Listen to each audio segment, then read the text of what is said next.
PME News Podcast Entrevista. Olá pessoal, tudo bem? Aqui é Cisne Cohen, bem-vindos ao PME News Podcast Entrevista. Eles enfrentam crédito caro, burocracia e limitações todos os dias. E mesmo assim, inovam, crescem e impactam. Estou falando do motor que gira a nossa economia, os pequenos negócios, do celular nas mãos à criatividade na prática. Eles fazem acontecer e estão mudando o jogo, com soluções acessíveis, reais e conectadas à vida das pessoas.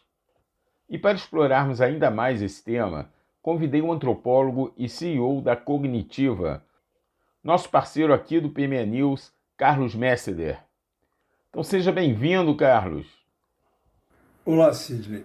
Obrigado aí pelo convite para a gente conversar um pouco sobre a força dos pequenos negócios, do empreendedorismo e o quanto que essas realidades não só sustentam o desenvolvimento local, quanto sustentam boa parte da economia do Brasil, né?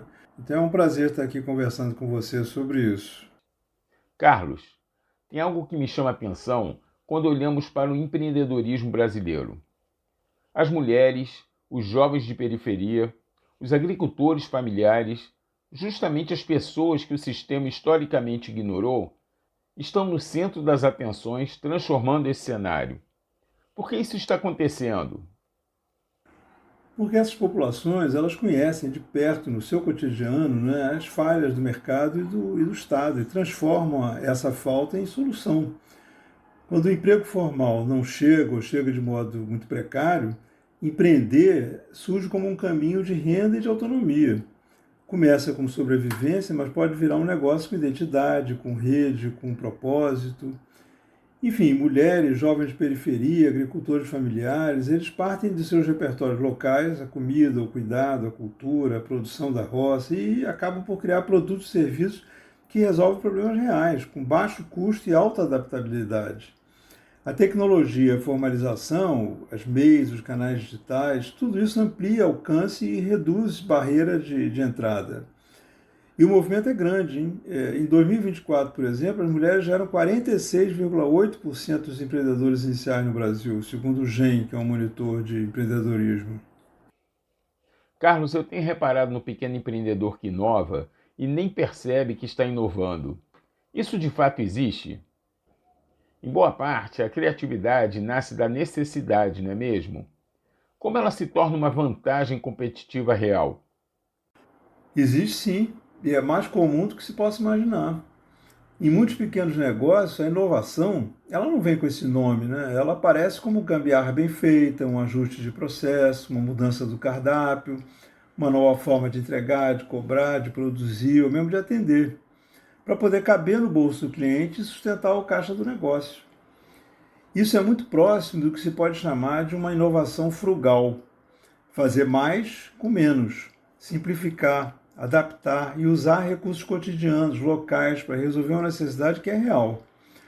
Quando essa criatividade de sobrevivência é combinada com digitalização, com as vendas por canais online, pagamentos, logística, ela se torna uma vantagem competitiva concreta.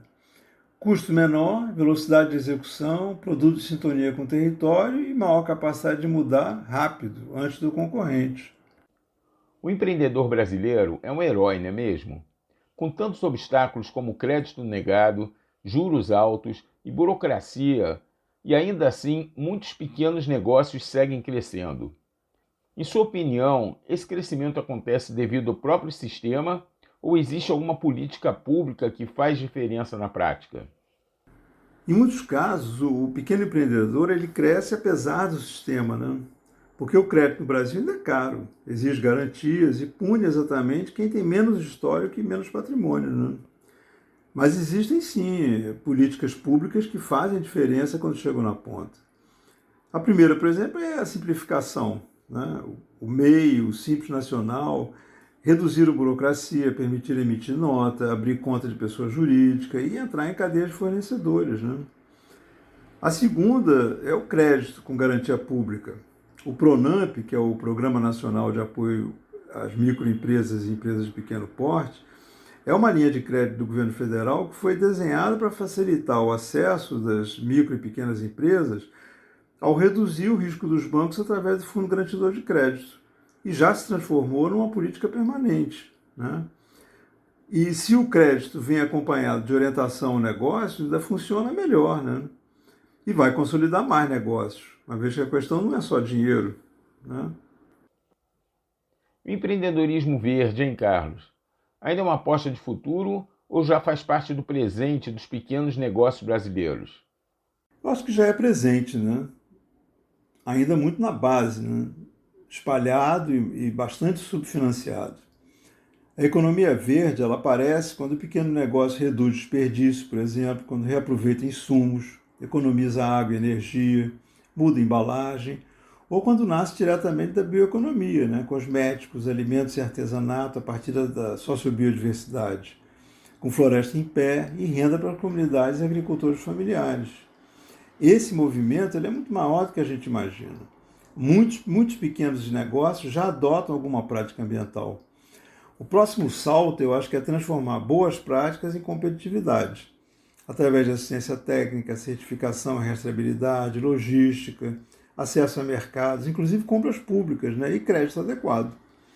Aí o verde vai deixar de ser apenas um nicho e virar uma estratégia de desenvolvimento. As políticas públicas nessa direção são absolutamente fundamentais.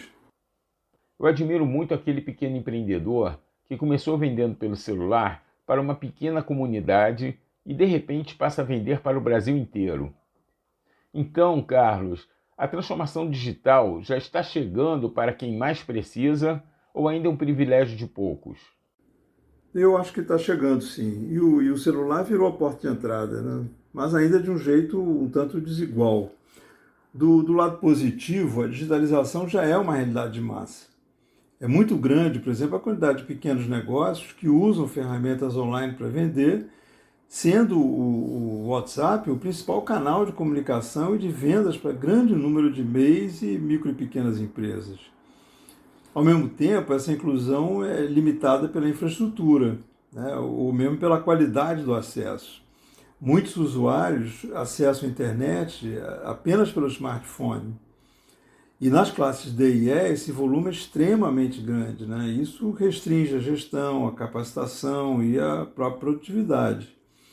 Então não é privilégio de poucos, mas a transformação plena, eu acho que depende de uma melhor conectividade, de letramento digital, de proteção contra eventuais golpes e apoio técnico, né, para profissionalizar o uso de ferramentas que possam potencializar o negócio. Se o pequeno negócio é a espinha dorsal da economia brasileira, por que ainda tratamos o empreendedor de base como um problema e não como a solução que ele já é? Porque o Brasil ainda enxerga o empreendedor de base pela ótica do risco. Risco fiscal, risco de inadimplência, risco da informalidade. Em vez de perguntar o que falta para esse negócio crescer, muita política pública começa perguntando como eu controlo, né? Uma visão desse tipo, eu acho que ignora alguma coisa que é essencial. Os pequenos negócios não são um desvio, eles são a infraestrutura social da economia. Os dados do CAGED, o Cadastro Geral de Empregados e Desempregados, por exemplo, mostram o quanto as micro e pequenas empresas estão criando vagas no mercado de trabalho. O empreendedor de base vira problema quando opera sem crédito, sem assistência, sem conectividade, sob o cerco da burocracia, né? Com condições mínimas, ele vira solução. Gera renda local, diversifica a economia e sustenta famílias, desenvolvendo o território. Portanto, é vital para o desenvolvimento local. Os pequenos negócios não são um desvio, são a infraestrutura social da economia. Perfeito! Disse tudo. Se alguém tinha alguma dúvida que os pequenos negócios movem a nossa economia, depois da sua entrevista, Carlos, agora todos têm certeza absoluta. Como de hábito, parabéns pela excelente participação. Muito obrigado. Sidney, muito obrigado mais uma vez pelo convite para estar aqui com você, conversando sobre a questão da força do empreendedorismo, dos pequenos negócios, a importância dessa dimensão para o desenvolvimento do país, né, como um todo, para a economia, para o sentimento de pertencimento das pessoas, para o avanço da democracia. Eu acho que essa questão do desenvolvimento é uma questão que precisa ser discutida de diferentes ângulos, né? E o papel dos pequenos negócios é uma dimensão extremamente importante do processo de desenvolvimento. As pessoas talvez não avaliem o quanto essa dimensão é fundamental. A gente conversa muito sobre grandes empresas, grandes negócios, mas o pequeno empreendedor, os pequenos negócios, as pequenas empresas, os MEIs, têm uma importância vital para a dinâmica da economia brasileira.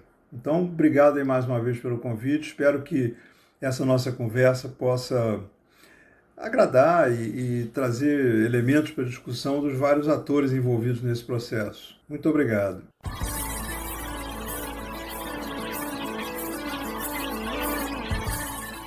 PME News Podcast Entrevista.